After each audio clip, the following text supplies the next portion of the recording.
আমেরিকার অবস্থা খুবই খারাপ। দরজা থেকে বের হইলেই মনে হয় ময়দা পড়ে রয়েছে, আসলে ময়দা না, এগুলো সব বরফ। দেখেন বাইরের অবস্থা, এই হচ্ছে গাড়ির অবস্থা। এই সাইডটা আগে কত সবুজ ছিল, এখন সব সাদা, গাছের পাতা সব পড়ে গেছে। এখানে দেখেন বরফ, মানে কি পরিমাণ বরফ জমছে দেখছেন। এই যে বাইরে আসছি, পায়ের অবস্থা দেখেন, এভাবে যেতে যেতে হইতেছে।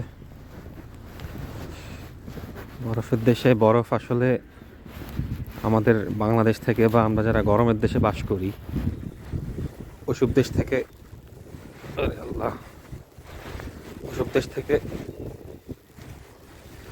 বরফ দেখতেই সুন্দর লাগে, কিন্তু বরফ যে কত বড় একটা ঝামেলার জিনিস এটা আসলে বাইরে এখানে না আসলে বোঝা যাবে না আর কি। দেখেন কিভাবে বরফ জমে যাচ্ছে। ওই যে ওই বেটায় স্নো পরিষ্কার করার জন্য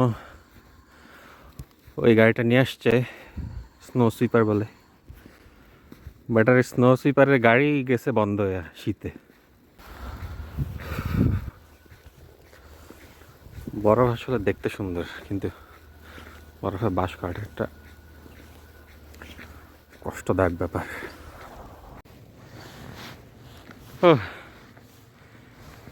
ভালো যেতেছে, বিদেশ যত আরাম মনে হয় এত আরাম না।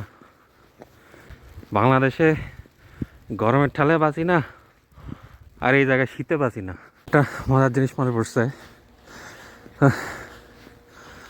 বাংলাদেশ পানিতে ডুবে আর ইউরোপ আমেরিকা বরফে ডুবে।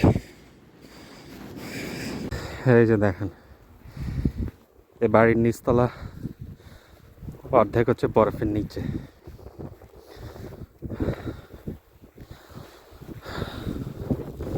এই যে দেখেন অবস্থা, বরফের ঝড় হচ্ছে। রাতের বেলা আরো বেশি ছিল, এখন তো তাও একটু কম।